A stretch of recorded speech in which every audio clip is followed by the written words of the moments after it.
Selamat pagi, Pak Teddy. Yang saya hormati, perkenalkan, saya Sylvia Nursi.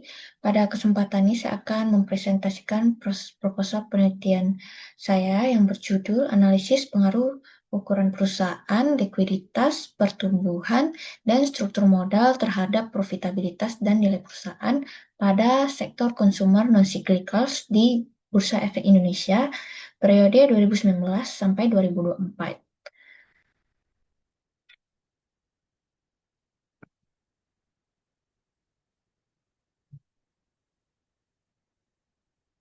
Penelitian ini berangkat dari peran penting sektor konsumer. Penelitian ini dilakukan untuk memahami bagaimana faktor-faktor internal perusahaan dapat mempengaruhi profitabilitas dan nilai perusahaan, khususnya pada sektor konsumsi primer yang sangat berperan dalam stabilitas ekonomi nasional. Penelitian ini berangkat dari peran penting sektor konsumer non dalam struktur ekonomi Indonesia. Sektor ini mencakup perusahaan-perusahaan yang menghasilkan produk-produk kebutuhan dasar seperti makanan, minuman, obat-obatan, serta produk kebersihan rumah tangga, produk yang akan selalu dibutuhkan masyarakat bahkan saat kondisi ekonomi sedang tidak stabil. Keunikan dari sektor ini itu adalah sifatnya yang tidak terlalu terpengaruh oleh siklus ekonomi, artinya baik dalam masa pertumbuhan ekonomi maupun ketika terjadi perlambatan, produk-produk dalam sektor ini tetap memiliki permintaan yang relatif konstan. Inilah mengapa sektor konsumer non cyclical itu sering disebut sebagai sektor defensif karena eh, daya tahan daya tahannya terhadap guncangan ekonomi jauh lebih kuat dibanding sektor lain seperti energi atau properti. Dari sisi kontribusi terhadap perekonomian nasional, sektor ini memiliki peran yang besar berdasarkan PDB tahun 2024. Sektor industri pengolahan yang menjadi inti dari sektor konsumen non cyclical memberikan kontribusi besar 18,98%, menjadikan kontributor terbesar terhadap PDB Indonesia, yang artinya aktivitas produk barang konsumsi menjadi tulang punggung ekonomi nasional dan berperan penting dalam menjaga pertumbuhan serta lapangan pekerjaan. Namun, di tengah kontribusi yang besar tersebut, sektor itu menghadapi beragam tantangan serius dalam 5 tahun terakhir, terutama pada periode 2019 sampai 2024, mulai dari pandemi COVID yang mengganggu rantai pasok global dan menekan daya beli masyarakat sehingga kenaikan harga bahan baku dan biaya logistik akibat inflasi dan ketegangan geopolitik dunia. Selain itu, perubahan perilaku konsumen itu juga terjadi itu secara signifikan. Masyarakat tuh kini lebih selektif dalam membeli produk yang mereka konsumsi, lebih memilih produk yang sehat, organik, dan ramah lingkungan, serta beralih ke platform digital dalam aktivitas belanja. Kondisi ini itu menuntut perusahaan untuk beradaptasi secara cepat. Perusahaan yang mampu melakukan inovasi produksi, efisien biaya, serta transformasi digital umumnya itu berhasil mempertahankan profitabilitasnya. Sebaliknya, perusahaan yang lambat beradaptasi justru tuh mengalami penurunan laba, kenaikan beban produksi, bahkan penurunan nilai pasar saham. Fenomena ini tuh kemudian menimbulkan pertanyaan yang penting. Faktor internal apa saja yang sebenarnya berperan besar dalam menemukan profitabilitas dan nilai perusahaan di sektor yang stabil ini. Dari dari sinilah penelitian saya berfokus untuk menganalisis pengaruh empat faktor internal utama yaitu ukuran perusahaan, likuiditas, pertumbuhan perusahaan, dan struktur modal terhadap profitabilitas dan nilai perusahaan. Karena walaupun sektor ini stabil, tidak semua perusahaan itu mampu menjaga nilai pasarnya, yang artinya ada perbedaan strategi keuangan dan efisiensi yang perlu dikaji lebih dalam lagi. Pada slide ini dapat kita lihat distribusi PDB Indonesia tahun 2024 menurut lapangan usaha. Grafik itu menunjukkan bagaimana kontribusi berbagai sektor terhadap perekonomian nasional. Dari sini bisa kita pahami bahwa sektor industri pengolahan itu menjadi tulang punggung utama perekonomian Indonesia.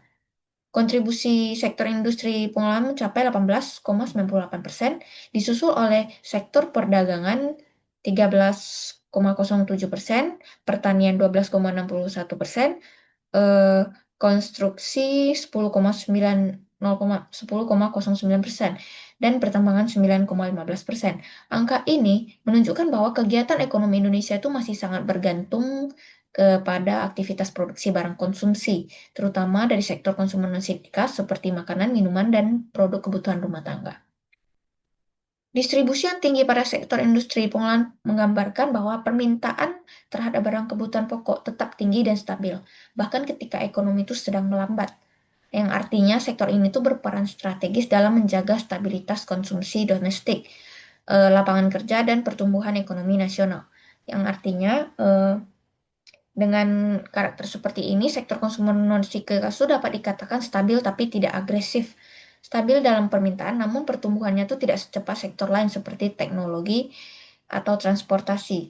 Kalau kita lihat dari lebih dalam, tingginya kontribusi sektor industri pengolahan ini menunjukkan bahwa perusahaan di dalamnya itu memiliki ukuran yang relatif besar, baik dari sisi aset, kapasitas produksi, maupun jangkauan pasar. Hal inilah yang menjadi dasar dari variabel ukuran perusahaan dalam penelitian saya. Perusahaan yang berukuran besar biasanya tuh memiliki akses lebih mudah terhadap pembiayaan, stabilitas kas yang lebih kuat, serta kemampuan untuk menghadapi resiko eksternal lebih baik daripada perusahaan kecil. Namun, besar ukuran perusahaan itu belum tentu menjamin tingginya profitabilitas. Karena ketika skala perusahaan membesar, beban operasional, kompleksitas manajemen, dan efisiensi pengelolaan aset itu juga ikut meningkat. Jadi, di sini tuh muncul pertanyaan sering, apakah perusahaan yang besar itu otomatis lebih menguntungkan atau justru menghadapi tantangan baru dalam menjaga efisiensi? Kondisi inilah yang membuat sektor konsumen non gas itu menarik untuk dikaji karena meskipun sektor ini memiliki memiliki skala yang besar, namun nilai pasar dan tingkat profitabilitas antar perusahaan itu berbeda-beda. Ada perusahaan besar dengan kinerja laba yang kuat, namun ada juga yang stagnan. Maka penting untuk menelusuri di dalam bagaimana ukuran perusahaan, likuiditas, pertumbuhan, dan struktur modal itu berperan dalam menjaga profitabilitas dan nilai perusahaan di sektor ini. Jadi dari distribusi PDB ini kita bisa simpulkan bahwa sektor industri pengolahan yang menjadi bagian dari konsumer non siklikas adalah sektor besar, stabil dan penting bagi ekonomi nasional. Namun tetap menghadapi tantangan dalam menjaga pertumbuhan nilai dan kinerja keuangan untuk melihat sejauh mana aktivitas industri ini itu benar-benar berkembang. Saya menampilkan data berikutnya yaitu indeks PMI Manufaktur Indonesia. Pada saat ini saya akan menampilkan data Purchasing Managers Index atau PMI Manufaktur Indonesia sebagai indikator aktivitas industri nasional. Indeks PMI ini menggambarkan tingkat ekspansi atau kontraksi pada sektor manufaktur jika nilainya di atas 50. Artinya, industri itu sedang berkembang atau mengalami ekspansi, sedangkan di bawah 50 menandakan kontraksi. Dari grafik ini dapat kita lihat selama periode Juni 2023 sampai Juni 2024 nilai PMI Indonesia itu berada di kisaran 50 hingga 54 poin dengan rata-rata sekitar 52,5 poin. Angka ini tuh menunjukkan bahwa sektor manufaktur Indonesia ini masih berada pada fase ekspansi yang artinya kegiatan produksi ini masih bertumbuh secara positif. Puncak ekspansi terjadi pada Maret 2024 dengan nilai PMI 54,2 yang menandakan peningkatan pesanan baru dan aktivitas produksi yang tinggi. Namun pada Juni 2024, PMI turun menjadi 50,7 mendekati batas stagnansi. Ini menunjukkan mulai melambatnya permintaan baik dari pasar domestik maupun ekspor. Tren ini tuh memperlihatkan bahwa meskipun sektor manufaktur itu tetap tumbuh, ada tekanan yang muncul di pertengahan 2024. Tekanan itu disebabkan oleh kenaikan biaya bahan baku fluktuasi nilai tukar dan perlambatan ekonomi global yang membuat perusahaan itu lebih berhati-hati dalam produksi.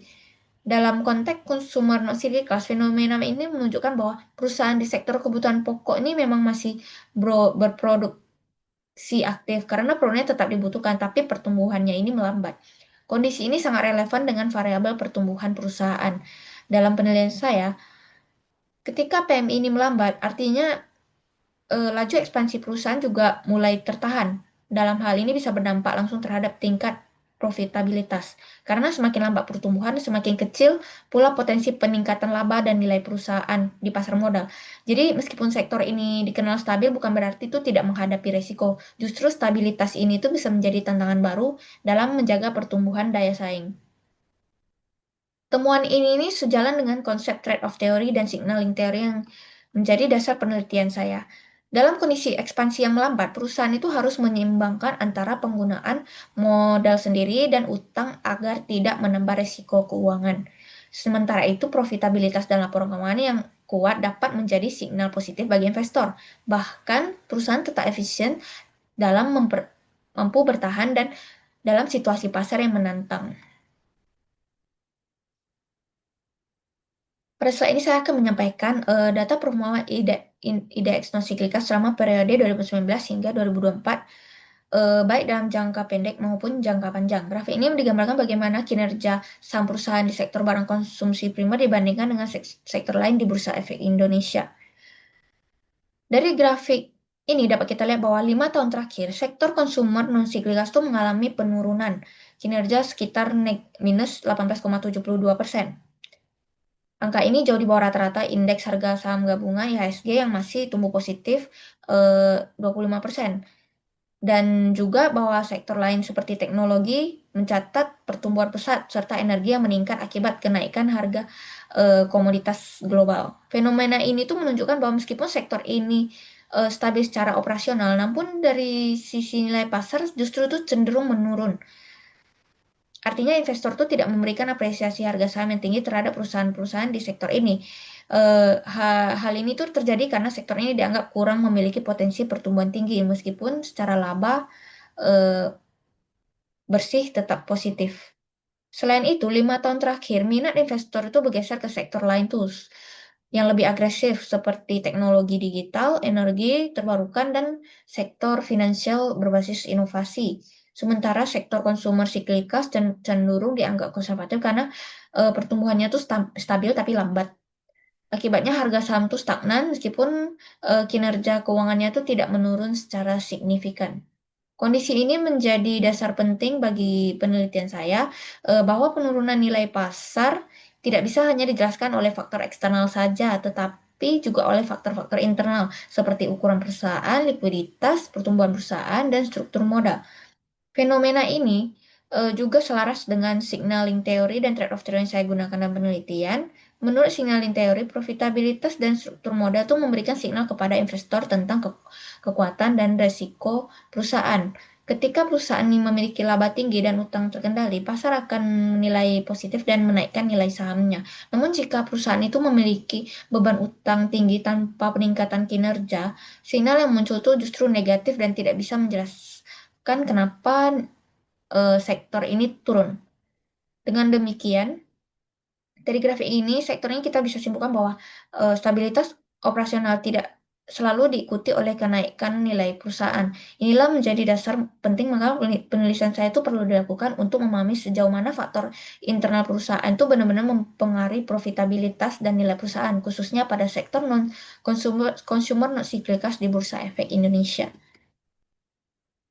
Selanjutnya, pada slide ini saya akan menampilkan grafik kinerja historis sektor indeks non-cyclical dibandingkan dengan IHSG dan LQ45 selama periode 2018 sampai 2025.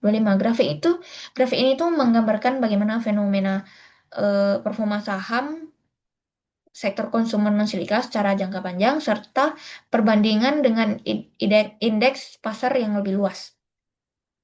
Dari grafik terlihat bahwa dalam kurun waktu 7 tahun terakhir, sektor indeks non-cyclical itu mengalami penurunan yang signifikan, yaitu minus 29,01%, sementara IHSG itu justru tumbuh positif 25,91% dan LQ45 turun lebih moderat sekitar minus 15,70%. Yang artinya tuh meskipun sektor konsumsi ini prima indikator stabil secara fundamental, namun dari sisi nilai pasar saham tuh sektor ini justru mengalami penurunan paling tajam dibandingkan indeks lainnya. Fenomena ini menunjukkan adanya kontradiksi antara stabilitas fundamental dan persepsi pasar. Produk-produk di sektor konsumen non siklikas itu tetap dibutuhkan masyarakat. Tapi ini bisa disebabkan oleh beberapa faktor seperti margin keuntungan yang mulai menurun akibat kenaikan biaya bahan baku, kompetisi yang semakin ketat di industri FMCG, fast moving consumer goods, dan pergeseran minat investor ke sektor yang dianggap lebih agresif seperti teknologi dan energi. Kondisi ini menjadi alasan utama kenapa saya meneliti pengaruh faktor-faktor internal perusahaan terhadap profitabilitas dan nilai perusahaan. Karena walaupun sektor ini nampak stabil dan operasional stabil dari sisi operasional, nilai pasarnya di BI itu justru menurun drastis. Yang artinya itu bisa jadi faktor internal seperti ukuran perusahaan, likuiditas, pertumbuhan, dan struktur modal itu berperan besar terhadap persepsi investor dan kinerja saham. Fenomena ini bisa kita jelaskan melalui signaling teori di mana informasi keuangan seperti profitabilitas dan struktur modal menjadi signal bagi investor. Jika perusahaan itu tidak mampu mengirim sinyal positif, misalnya profit yang stagnan atau utang yang meningkat, maka pasar akan menilai negatif dan harga saham cenderung turun meskipun produknya tetap dibutuhkan. Jadi berdasarkan grafik ini dapat saya simpulkan bahwa stabilitas sektor tidak menjamin peningkatan nilai perusahaan di pasar modal. Oleh karena itu eh, penting untuk meneliti lebih dalam bagaimana faktor internal keuangan perusahaan itu mempengaruhi profitabilitas dan nilai pasar agar perusahaan di sektor konsumer non siklikal itu bisa tetap menarik bagi investor. Setelah melihat kondisi empiris pada sektor konsumer non siklikal menunjukkan, jadi selanjutnya adalah rumusan masalah.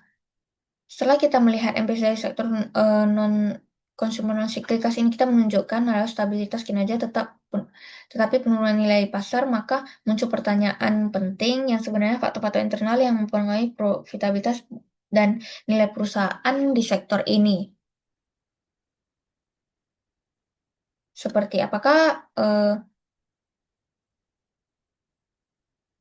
apakah ukuran perusahaan, likuiditas, pertumbuhan perusahaan, struktur modal itu berpengaruh terhadap profitabilitas dan nilai perusahaan, dan apakah profitabilitas berpengaruh terhadap nilai perusahaan? Selanjutnya adalah tujuan penelitian, menganalisis pengaruh ukuran perusahaan, likuiditas, pertumbuhan, dan struktur modal terhadap profitabilitas. Untuk menganalisis pengaruh variabel-variabel tersebut terhadap nilai perusahaan, menguji hubungan profitabilitas dengan nilai perusahaan, memberikan pemahaman empiris terhadap dinamika eh, kinerja sektor konsumer non-siklikas di Bursa Efek Indonesia. Secara teoritis itu menambahkan bukti empiris dalam bidang manajemen keuangan dan akuntansi korporat. Secara praktis, memberikan dasar keputusan pengelolaan struktur, modal, dan likuiditas yang efisien. Untuk investor, manfaat untuk investor memberikan dasar analisis fundamental sektor konsumer non-siklikal. Untuk regulator, menjadi masukan bagi OJK dan BI dalam kebijakan pengawasan. Untuk sosial dan manfaat untuk sosial dan ekonomi, memberikan pemahaman publik tentang pentingnya sektor konsumsi primer dalam ekonomi nasional. Selanjutnya, saya akan menjelaskan teori dari signaling teori. Eh, Jadi teori signal yang diperkenalkan oleh Spence menjelaskan bahwa manajemen memberikan signal kepada investor melalui informasi yang disampaikan dalam laporan keuangan.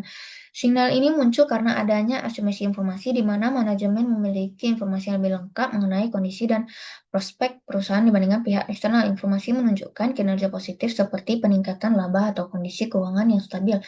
Dianggap sebagai sinyal positif yang meningkat kepercayaan investor. Sebaiknya informasi yang mencerminkan risiko atau penurunan kinerja dipandang sebagai sinyal negatif.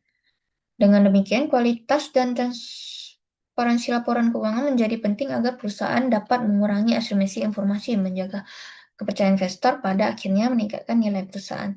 Jadi intinya teori sinyal ini nih menekankan bahwa setiap informasi yang dipublikasikan perusahaan itu bukan hanya sekedar data, tapi merupakan pesan yang ingin disampaikan manajemen kepada investor. Jika perusahaan ini menyajikan laporan keuangan yang baik dan transparan, itu menunjukkan bahwa manajemen itu percaya diri terhadap kinerja perusahaan. Sebaliknya, jika informasi yang disajikan itu tidak konsisten atau menunjukkan penurunan kinerja, investor akan tetap menangkapnya sebagai signal negatif dan mulai mempertanyakan prospek perusahaan. Karena itu, perusahaan yang mampu menjaga kualitas laporan keuangan, karena informasi inilah yang menjadi dasar investor dalam menilai apakah perusahaan itu layak dipercaya dan diinvestasikan. Sinyal itu dapat akhirnya tuh sangat mempengaruhi keputusan investasi dan nilai perusahaan di pasar. Selanjutnya adalah trade-off theory.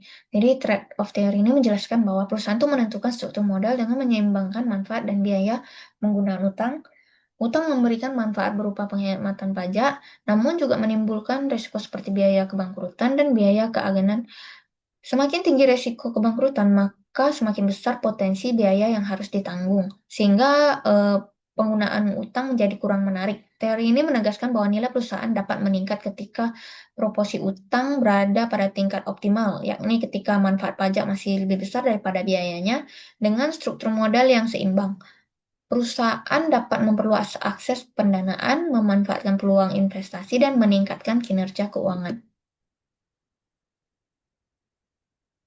Jadi dari inti dari trade-off teori itu adalah perusahaan itu harus cara mencari titik keseimbangan dalam penggunaan utang ya. Utang memang memberikan keuntungan berupa penghematan pajak, tapi kalau dipakai terlalu banyak risikonya tuh juga bisa meningkat seperti biaya kebangkrutan atau konflik antara pemilik dan manajer. Karena itu perusahaan perlu menghitung sejauh mana utang masih memberikan manfaat bersih. Ketika perusahaan itu menemukan proporsi utang yang tepat, maka dapat memaksimalkan nilai perusahaan dan tetap menjaga stabilitas keuangannya. Dengan struktur modal yang seimbang, perusahaan itu juga lebih mudah mendapatkan pendanaan dan memanfaatkan peluang investasi tanpa mengambil risiko yang berlebihan. Selanjutnya saya akan menjelaskan teori secara singkat tentang nilai perusahaan, profitabilitas, ukuran perusahaan, likuiditas, pertumbuhan perusahaan, dan struktur modal. Jadi nilai perusahaan itu merupakan gambaran bagaimana pasar menilai perusahaan secara keseluruhan. Nilai ini tuh penting karena menunjukkan seberapa besar kepercayaan investor terhadap prospek perusahaan di masa depan.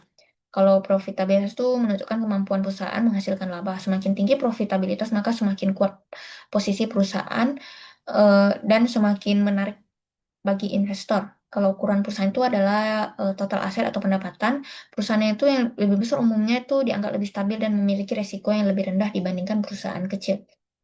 Likuiditas mengukur kemampuan perusahaan memenuhi kewajiban jangka pendeknya. Likuiditas yang baik itu menunjukkan perusahaan yang mampu mengelola kas dengan efektif. Pertumbuhan perusahaan itu menggambarkan kemampuan perusahaan itu dalam meningkatkan aset, pendapatan, atau laba dari waktu ke waktu. Tingkat pertumbuhan itu yang tinggi biasanya menunjukkan kinerja yang positif. Selanjutnya adalah struktur modal itu menunjukkan komposisi pendanaan perusahaan, apakah lebih banyak menggunakan utang atau modal sendiri. Struktur modal yang tepat itu dapat meningkat efisiensi dan kalau struktur modalnya itu yang tepat itu dapat meningkatkan efisiensi dan nilai perusahaan. Selanjutnya adalah penilaian terdahulu. Terdapat penelitian yang hasil yang berbeda-beda di setiap peneliti.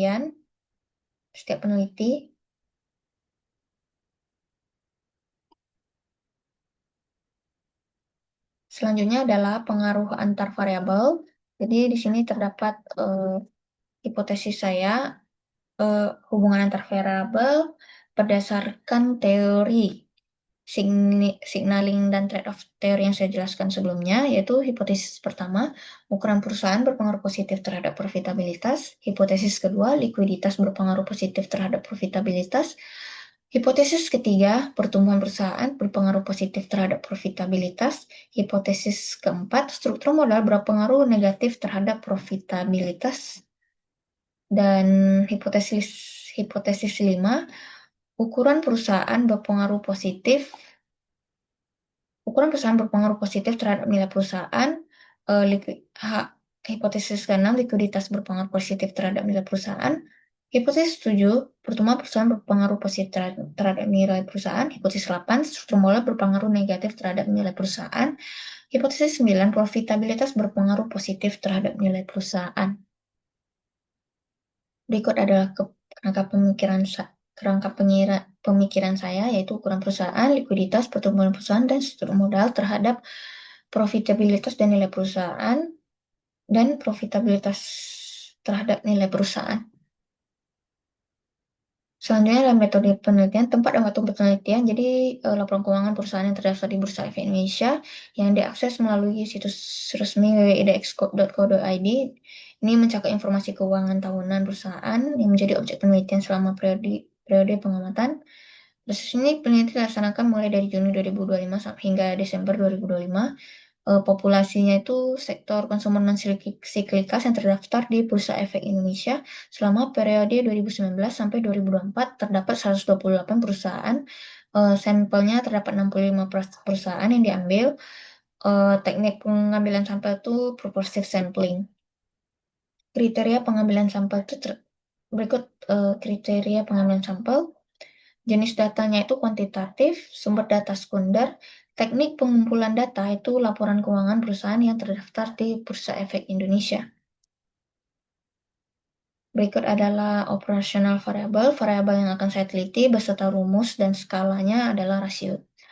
Teknik analisis data yang saya gunakan itu adalah statistik deskriptif, uji asumsi klasik, uji multikolineritas, persamaan path analysis, uji statistik, uji koefisien determinasi, uji hipotesis, yaitu uji T. Sekian presentasi dari penelitian proposal saya. Saya ucapkan terima kasih.